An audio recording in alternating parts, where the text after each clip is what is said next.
तो फाइनली मैं आ चुका हूँ माय ड्रेसअप डार्लिंग के एंड एपिसोड में। एंड एपिसोड मतलब लास्ट के 3 एपिसोड में। क्या रे जर्नी काफी ज्यादा दर्द पीड़ादायक हुई, बट अभी सब कुछ ठीक है। तो एक अच्छी सी स्माइल लेकर इस वीडियो को शुरू करते हैं।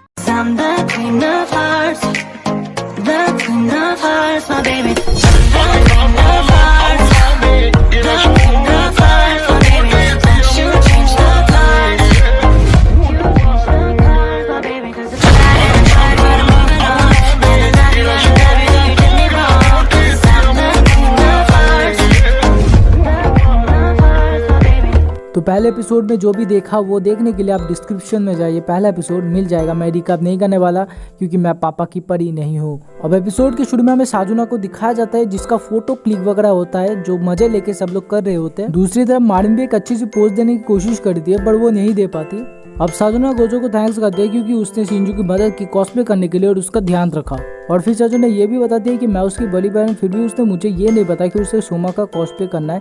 इसके लिए साजुना दुखी होती है, पर गोजो उसको दिलासा देता है। वो हर टाइम सबको देता रहता है तो कोई दिक्कत नहीं है, दिलासा। दूसरी तरफ पर शिंजू मारिन की फोटो खींचते हैं, जहाँ पर वो बहुत ही ज्यादा खतरनाक सी फोटो खींचती है। बट यहाँ पर एक ट्विस्ट होता है कि शिंजू के जो कपड़े हो जाते हैं वो फट जाते हैं। अगले सीन में हमें दिखा जाए दोनों बहनें साथ साथ बैठी होते हैं। यहाँ पर साजुना जो है फोटोज देख रहे थे, वहाँ पर गोजो का भी एक छोटा सा पोज होता है जिसको वो अच्छे से गौर करती है और उसकी बहन के साथ बात करते हैं। यहाँ पर गोजो का फोटो गौर करने का क्या मतलब है, समझ रहे हो?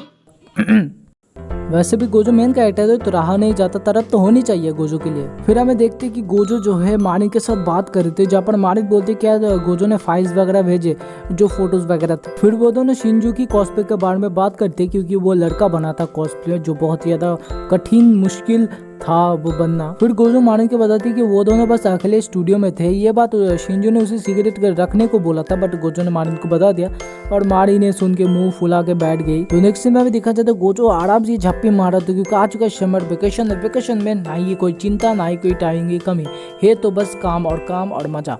तो गोजो जो कॉस्प्ले बना चुका होता है मारिन का, जो कॉस्प्ले होता है कुछ ऐसा, और इसका नाम होता है वेरोनिका, जिसका हमें थोड़ा सा बोलते हैं ना, थोड़ा सा इंट्रोड्यूस किया जाता है। और गोजो ये याद करता है कि मारिन इस कॉस्प्ले को बहुत ज्यादा पसंद करती है। और फिर यहाँ पर नीचे बजता है टुंग टोंग। फिर गोजो दरवाजा खुलता है, जहाँ पर देखते हैं मारिन पूरी की पूरी काली हो चुकी है, गर्मी में एकदम मतलब कैसे टैन हो चुकी है। तो गोजो उसको देख कर चिल्लाने लगता है और बहुत ज्यादा डर जाता है। फिर मारिन के कहते हैं जल्दी से जल्दी, गोजो उसको बोलता है कि शावर लेने के लिए, तो वो जाती है शावर लेने को। अब दोस्तों किसी लड़की को शावर लेते वक्त नहीं देखना चाहिए, तो हम भी नहीं देखेंगे। जो देखता है वो है बैड बॉय। और यहाँ पर अपना मारिन शावर लेकर आ जाते हैं और बिल्कुल फ्रेश महसूस करते हैं। यहाँ पर गोजो जो है धीरे धीरे मारिन को देखने लगता है और उसके जो मन में अरमान है वो जाग जाते हैं। तो क्या होता है, वो धीरे धीरे मारिन को इमेजिन करने लगती है। अब हम तो नहीं कर सकते इमेजिन क्योंकि हमारी खेती तो सूखी पड़ी है। देखो भाई, हम एक ही चीज इमेजिन कर सकते हैं, वो है हमारा हाथ। देखो उसके बाद मारिन काफी कुछ इंट्रोड्यूस करते हैं, जैसे कि वॉलपेपर और जैसे कि कलर बॉडी के लिए और वॉलपेपर तो बैकग्राउंड के लिए। खैर लुक्स तो काफी बढ़िया होता है। फिर गोजो अपना दांत देता है जो आर्टिफिशियल होता है, जो मारिन लगाती है, जो काफी ज्यादा परफेक्टली मुंह के साथ सूट कर जाती है। फिर मारिन जो है अपनी चेस्ट को कलर करने लग जाते हैं। यहाँ पर मैं एक चीज, ये जो 12% लड़की मुझे देख रही, इन 12% लड़कियों के समय ये पूछना चाहता हूँ, क्या है जस्टिफाई हम लड़कों के साथ? देखो ऐसा कैसे हो सकता है? देखो जापान में कुछ भी हो सकता है, बट इंडिया में ऐसा हो सकता है? नहीं। खैर अपना गोजो का फेस जो है वो लाल हो जाता है। उसके बाद दोनों आते हैं घूमने के लिए और वो लोग काफी सारे कपड़े वगैरह भी देखते हैं, जहाँ पर वो गोजो ट्राई करते हैं काफी सारे का। तो गोजो को तो खुद को वो कपड़े पसंद आते नहीं है। मारिन तो हैरान हो जाती है और बाजू वाले लड़के की फट जाती है। फिर हमें पता चलता है मारिन हैरान नहीं, खुश होती है। अरे ऐसा कैसे हो सकता है? कुछ भी हो सकता है। अब वो MC है, मतलब मेन कैरेक्टर, कुछ और नहीं। फिर दोनों काफी ज्यादा मजा करते हैं, शॉपिंग करते हैं और सब कुछ हो जाने के बाद जब घर जाने का टाइम आता है तब अचानक से गोजो रुक जाता है और बोलता है कि मैं और कॉस्प्ले नहीं कर सकता मारिन, मतलब कि वो कॉस्प्ले का और ड्रेस नहीं बना सकते। मारिन पूछते क्यों, और गोजो बोलती है तुम नंगी नाच करती हो रील्स पे। रील्स की बात कर, कल तो मैं खमंचे में डिस्को खेल के आई हूँ। जोक्स अपार्ट गाइस, रियलिटी में वेरोनिका का जो ड्रेस होता है काफी ज्यादा छोटा होता है, जिससे कि गोजो अनकंफर्टेबल महसूस करता है। तो इसीलिए वो बोलता है कि उस वजह से वो नहीं करना चाहता ये वाला, बस एक ही। और उसके बाद मारिन एक क्यूट सी रिएक्शन देकर हंसने लग जाती है और फिर मारिन बोलती है चलो ठीक है, इसमें काफ़ी छोटी ड्रेस है तो मैं भी समझ सकती हूँ। उसके बाद दोनों घर चलने लगते हैं, जहाँ पर मारिन गोजो को जोर से पकड़ के उसके कान में बोलती है, मैंने उसको इतना देखा जितना देखा जा सकता था, लेकिन फिर भी 2 आंखों से कितना देखा जा सकता था। आए हाय हाय हाय आए हाय हाय हाय। लोग की भेड़ मूड खराब कर दिया तुम्हारी माँ। और यहाँ पर एपिसोड एंड हो जाता है। तो यार जैसा कि तुम लोग जानते हो कि हर एक एपिसोड में ऐड आता है, तो एक ऐड आने वाला है। ऐड आने से पहले एक चीज़ बताना चाहता हूँ कि अब इस वीडियो में मैं ज़्यादा से ज़्यादा इंपॉर्टेंट सीन्स ही एक्सप्लेन करूँगा, जो फालतू के सीन्स है मैं थोड़ा वो कट कर दूंगा। तो ठीक है, आगे बढ़ते हैं। अक्षय, पर मैं तो गुटखा नहीं खाती। जी, पर निकालती तो है। हर दिन गुटखा निकालने के बाद उसको साफ करने के लिए हार्पिक यूज करें, या आपके गांड के QR कोड को सर्च करके उससे बैक्टीरिया निकालती है। तो यूज करें नीला गुटखा आपके नजदीक की टॉयलेट में। तो जैसा कि तुम लोग जानते हो गर्मी का मौसम चल रहा है, तो इस गर्मी के मौसम में दोनों की हालत जो है खराब हो जाती है। तो दोनों मिलके जाते हैं कैफे रूम में, कैफे स्टोर में, जो भी बोल सकते हो। तो उसके बाद वो लोग जाते हैं रूम में, जहाँ पर होती है बहुत सारी ठंडी और मज़ा। और अपनी जो मारिन होती है वो अलग ही मज़े लेके बैठी हुई होती है, बट अपना गोजो जो है और ज़्यादा गर्म हो जाता है। तो ये जो रूम होता है बहुत ज़्यादा छोटा, तो गोजो हो जाता है बहुत ज़्यादा परेशान। मारिन गोजो को उसके बाद एक किताब दिखाती है, जो एक मांगा होता है एक्चुअली। तो इस मांगा में जो कैरेक्टर होता है बहुत ज़्यादा क्यूट होता है, तो मारिन भी वैसा कॉस्प्ले करना चाहती है, पर वो करती नहीं है। अब गोजो को परेशान हो जाता है कि ऐसा क्यों है। तो मारिन बोलते हैं कि मैं उतनी ज़्यादा क्यूट नहीं हूँ, और गोजो को उसकी शक्ल के ध्यान से देखता है, बोलता है तुम हो। सो मारिन को ये बात बहुत ही ज़्यादा अच्छी लगती है, और वो सोचती है अब तो करना ही पड़ेगा। तो अब गोजो जो इस मांगा को पढ़ता है, और वो जो मांगा होते हैं बहुत ज़्यादा मज़ेदार रखते हैं गोजो को, और गोजो को काफ़ी ज़्यादा पसंद भी आता है। फिर मारिन जो रूम से जाती है और गोजो ध्यान से देखता है, तो उस लड़की की मतलब जो मांगा में कैरेक्टर होता है उसका जो कपड़े होता है वो भी वैसे टाइप का होता है, जो जैसे टाइप का गोजो को नहीं चाहिए होता है। मतलब कि जैसा नहीं होना चाहिए वैसा ही कपड़े निकलते हैं। फिर गोजो इसके बारे में ध्यान से सोचती है, और फिर अगले सीन में शाम हो जाती है और दोनों निकल पड़ते हैं घर की तरफ। तो उसके बाद गोजो की जो तिरछी नजर है दुकान पे पड़ती है। उसके बाद अब गोजो घर चला आता है, जहाँ पर हम देखते हैं कि गोजो उस दुकान से 2 कपड़े खरीद लिए होते हैं। पता नहीं ऐसे कपड़े कौन पसंद करते हैं, बट हर लड़के की अपनी चॉइस होती है। तो दैट्स इट। तो अगले हम सीन देते हैं, जहाँ पर गोजो पसीने से लथपथ हो जाता है, और इसका रीज़न ये होता है क्योंकि वो होता है लव होटल में। तो पहले दिन के हम बात देखते हैं, जहाँ पर गोजो और मारिन बात करते हैं एक स्टूडियो के बारे में, जो कम खर्चे के अंदर आ सके। तो वो लोग बात करते हैं, और उसी बाद मारिन जो है बोलते हैं कि मेरे को एक स्टूडियो मिल चुका है जो कम खर्चे के अंदर हो जाएगा, और मैंने रिजर्व भी कर लिया है। फिर मारिन और गोजो पहुंच जाते हैं उस स्टूडियो पर, और उस स्टूडियो का अंदर जाने के बाद पता चलता है कि ये स्टूडियो है ही नहीं, ये है एक रूम, या तुम बोल सकते हो होटल। और ये कोई ऐसा वैसा होटल नहीं है, इसको हमारी भाषा में कहते हैं ओयो। तो मारिन को जो है कोई दिक्कत होती ही नहीं है, पर हमारा जो गोजो होता है वो बहुत ही ज़्यादा डरा और हैरान हुआ होता है कि ये हम कहाँ आ गए, क्या करने आए हैं। फिर गोजो चिल्लाते हुए बोलते हैं ये हम कहाँ आ गए, ऐसा तो नहीं होना चाहिए, हमने तो कहा था हमें स्टूडियो में जाना है। फिर मारिन कहते हैं हाँ मुझे, पर ये होटल मिल गया जो सस्ता है स्टूडियो से, इसलिए मैंने इसे रिजर्व कर लिया। फिर गोजो मन में ही सोचता है कि मुझे पता था कि मारिन ऐसा ही करेगी। अब लगता है गोजो को बहुत ही ज़्यादा डर, गोजो समझ नहीं आता कि वो उसको क्या करना चाहिए। अभी तुम बताओ उसे क्या करना चाहिए। गोजो को यहाँ पर सब कुछ बहुत ही ज़्यादा मैच्योर लगता है, और गोजो है छोटी बच्ची, और गोजो तो और ज़्यादा हाइपर क्योंकि वो है लव रूम में, वो भी मारिन के साथ। तो वो काफ़ी सारी चीज़ें इमेजिन करने लग जाते हैं, ओके, पर कुछ भी करके उसे कंट्रोल कर लगता है। एक सिंगल लड़के के लिए ये काफ़ी मुश्किल काम होता है। तो हैट्स ऑफ टू गोजो। तो देखो यहाँ पर मारिन ने बेडरूम देख रहे, उसके बाद मारिन बाथरूम देखते हैं, और उसे बाथरूम काफ़ी ज़्यादा पसंद आता है, इसलिए गोजो को ऑफर करते हैं चलो साथ।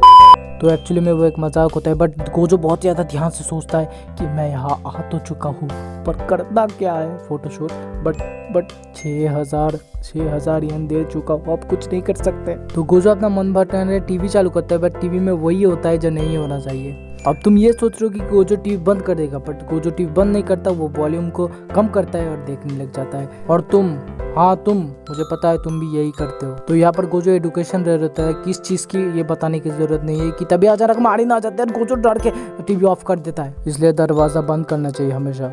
उसके बाद मारिन जो है एकदम रेडी होके आ जाती है। उसके बाद गोजो का काम शुरू होता है जो है मेकअप। तो गोजो मेकअप करने लग जाता है, जब कंप्लीट हो जाता है ये कुछ ऐसा दिखता है जो बहुत ही ज़्यादा एक्सट्रीमली क्यूट और अच्छा होता है देखने में। उसके बाद हमारा जो गोजो होता है वो फोटो शूट करने लग जाता है। फोटो खत्म होने के बाद गोजो को लगता है कि किसी ना किसी चीज़ की ज़रूर इसमें कमी है। उसके बाद गोजो का एक आइडिया आता है, मेरी माने बहुत बुरा आइडिया आता है। गोजो क्या करता है, बेड पे लेट जाता है और मारिन को बोलता है कि मेरे ऊपर बैठने को।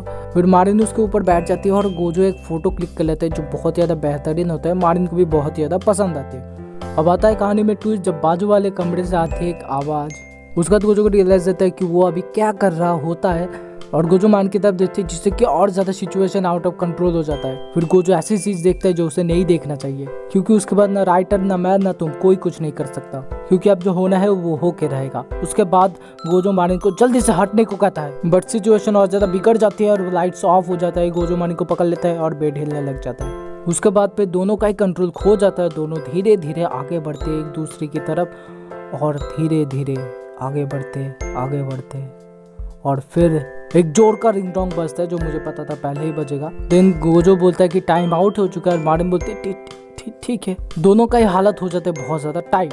फिर वो दोनों घर जाते हैं जहाँ पर एक लड़का और लड़की से उन दोनों से मुलाकात होती है और वो लड़की वही होती है जो पहले भी एपिसोड में हमें दिख चुकी है और उसके अलावा वो लड़की उसके बाजू वाले रूम में ही थी। समझ रहे हो ना?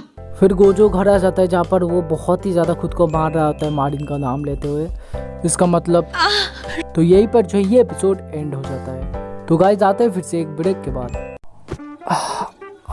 सारा दिन तो हिलाता रहता है, कुछ काम भी कर ले। हाँ रात को कर लेंगे ना, अगर इतनी गर्मी है तो कूलर लगा लो। अगर आप भी चाहते हैं कि आपके शरीर में हो स्टेमिना तो खाए मैगी मसाला, क्योंकि ये तो दिल का ताड़ बजाता है। यूज करे मैगी क्योंकि ये तो दिल का ताड़ बजाता है। कृपया इस प्रोडक्ट को ना खरीदे, झाटू प्रोडक्ट है। तो इस एपिसोड में हम देखते हैं मारिन काफी ज्यादा उदास होती है क्योंकि गर्मी की छुट्टी आ चुकी है और उसे घूमने जाना है और उसके पापा तो उसे ले जा नहीं रहे। और वैसे भी इस एनिमे के एंडिंग फेस्टिवल से ना होता ऐसा कैसे हो सकता है, तुम ही बताओ। और इस साल मारिन ने बहुत ज़्यादा काम कर लिया होता है और ये बात मारिन गोजो को बताती है और उसको एक फ़ोटो दिखाती है मैगजीन की जिसमें उसकी फ़ोटो होती है और गोजो देख के हैरान हो जाता है। मतलब लिटरली उसकी फ़ोटो होती है मैगजीन में, वो एक मॉडल होती है और ये फ़ोटोज़ वगैरह तो बहुत ही ज़्यादा औसम होते हैं यार। कितना औसम है यार। मारिन बताती है पार्ट टाइम जॉब के लिए वो थोड़ा बहुत ये सब काम कर लेती है जिससे कि वो कैमरा भी तो खरीद सके। उसके बाद के सीन में दोनों हॉरर मूवी देखने लग जाते हैं जहाँ पर गोजो मारिन को पूछता है कि भाई ये हॉरर फिल्म ज़्यादा डरावनी तो नहीं है। मारिन बोलते नहीं कुछ डरावनी नहीं है और मारिन इस मूवी को देख के डरने लग जाता है। गोजो तो अलग ही मजा लेता है इस मूवी को देखते हुए और वो क्या करता है फिर से इस मूवी को थोड़ा थोड़ा करके बेस्ट पार्ट सीन देख रहा होता है। उसके बाद मारिन अपना होमवर्क करते हैं और उसे पता चलता है उसने स्कूल में एक चीज़ भूल गई है तो दोनों मिलकर स्कूल में जाते हैं और फिर मारिन स्कूल के पूल को देखती है जो जिसको देखकर उसको बहुत मज़ा आता है तो वो पूल में जाती है और पूल में जाने के बाद तो गिर जाती है और फिर हमें पता चलता है कि मारिन को तो तैरना आता ही नहीं तो गोजो उसको निकालता है। फिर गोजो मारिन को बोलता है क्या तुम्हें तैरना नहीं आता तो तुमने गया ही क्यों। फिर गोजो बोलता है कि तो मैंने तो तुम्हारे बीच पर फोटो देखी थी। मारिन बोलते मेरे बीच पर फोटो जरूर पर तैर तो है तुम्हें नहीं दिखेगी क्योंकि मुझे तैरना आता ही नहीं, जैसा कि मैंने पहले भी कहा था। मारिन बोलते तुम मुझे बिल्कुल अजीब मत बोलना और गोजो हंसते हुए बोलते नहीं तुम बिल्कुल अजीब नहीं हो। एंड शाम का टाइम आता है जब गोजो निकल जाता है फेस्टिवल के लिए और हम देखते हैं मारिन गोजो के साथ फेस्टिवल में घूमने जाती है एक नए लुक के साथ और हमें देखने मिलता है कि गोजो मारिन को देख ही रहा होता है और देख ही रहा होता है। मारिन गोजो को बोलते हैं तुम वैसे लड़के नहीं हो तो जो लड़की की गर्दन देख के फिसल जाता है। फिर गोजो शर्माता और बोलते हैं गोजो बोलता है उसे जापानीज कपड़े काफी ज्यादा पसंद है। फिर जो मारिन की हालत होती है वो देखने लायक होती है बट जो भी उसके बाद दोनों घूमने जाते हैं और एक फेस्टिवल में हर एनिमे में जैसा होता है वैसा ही होता है, घूमना खाना बकचोदी यही होता है। और भाई एंड में होता है फायर क्रैकर्स जो होना ही चाहिए। अरे ये चीज़ कॉमन हो गई हर एनिमे के एंड में ये होता ही है। पर यहाँ पर यूनिक चीज़ ये कि गोजो ने कभी फायर क्रैकर करीब से नहीं देखा, फेस्टिवल में नहीं आया तो ये साल उसके लिए बहुत ही ज़्यादा अच्छा न्यू और रखता था और इतने करीब से फायर क्रैकर देख के उसको तो शायद मज़ा ही आ गया। और जब फायर क्रैकर से दोनों एक दूसरी तरफ ना देखे ऐसा तो हो ही नहीं सकता, चाहे जितना एनिमे तुम देख ले ऐसा तो एक बार होगा ही होगा। उसके बाद मारिन के पैर में आ जाते हैं छाले तो गोजो उसको उठाकर ले जाता है और धीरे धीरे बातें करते हुए दोनों चल पड़ते हैं घर की तरफ। और यहाँ पर एपिसोड खत्म नहीं होता, अभी भी आगे है यार, रुको ज़रा सब्र करो। और उसके बाद गोजो अपना घर चले जाता है जहाँ पर मारिन का फ़ोन आता है और मारिन बताते हैं कि मेरे को बहुत डर लग रहा है, ना मैं नहा पा रही हूँ ना सो पा रही हूँ, प्लीज़ मेरे से बात करो प्लीज़। तो गोजो उससे बात करने लगता है सारी रात जिससे कि उसे डर कम लगे। दोनों बहुत बढ़िया बातें करते हैं और उसी बीच में गोजो सो जाता है। अब यहाँ पर मारिन गोजो के बारे में बढ़िया बातें सोचती है और एंड में जो हमें चाहिए था वो मिल जाता है, कॉन्फर्मेशन। अब तुम बोलोगे किस चीज़ का?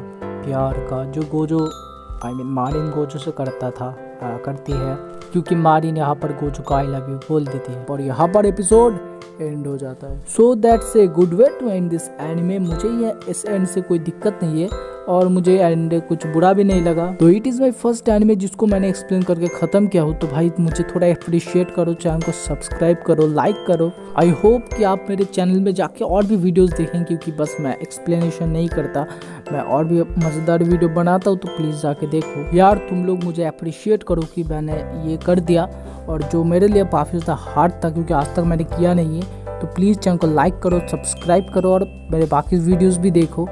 तो बस मिलते हैं अगले वीडियो पर, तब तक के लिए बाय।